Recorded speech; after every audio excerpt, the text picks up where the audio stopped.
नमस्कार, मी कादंबरी जाधव आणि स्वागत आहे तुमच्या सर्वांचं माझ्या यूट्यूब चॅनलमध्ये.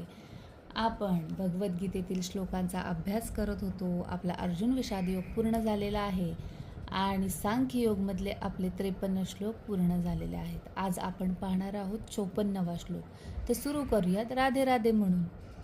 अर्जुन उवाच स्थितप्रज्ञस्य का भाषा समाधिस्थस्य केशव स्थितधी किम प्रभाषेत किम आस्थित वज्रेत व्रजेत किम. म्हणजेच अर्जुन म्हणाला, हे कृष्ण, ज्याची भावना अशी समाधिस्थ झाली आहे त्याची लक्षणे काय आहेत? तो कसा आणि कोणत्या भाषेत बोलतो? तो बसतो कसा आणि चालतो कसा?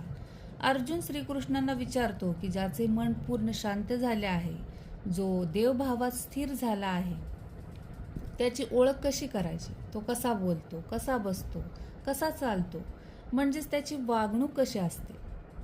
यावर भगवंतांनी तात्पर्य असे सांगितले आहे की जसा आपण एखाद्या माणसाच्या वागण्यावरून तो कसा आहे हे ओळखतो, तसाच देवभावात स्थिर झालेला माणूसही त्याच्या बोलण्यातून, चालण्यातून, विचारातून आणि कृतीतून ओळखला जातो.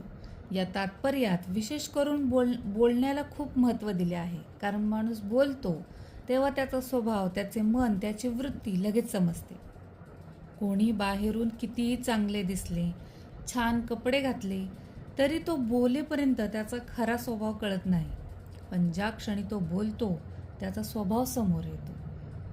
कृष्ण भावनेत किंवा अध्यात्म भावनेत असलेला माणूस बहुतेक वेळा श्रीकृष्णांबद्दल, देवाबद्दल आणि त्यांच्याशी संबंधित असलेल्या गोष्टींबद्दलच बोलतो. त्याचे मन देवात असल्यामुळे त्याच्या इतर सवयी आणि गुणही आपोआपच दिसून येतात.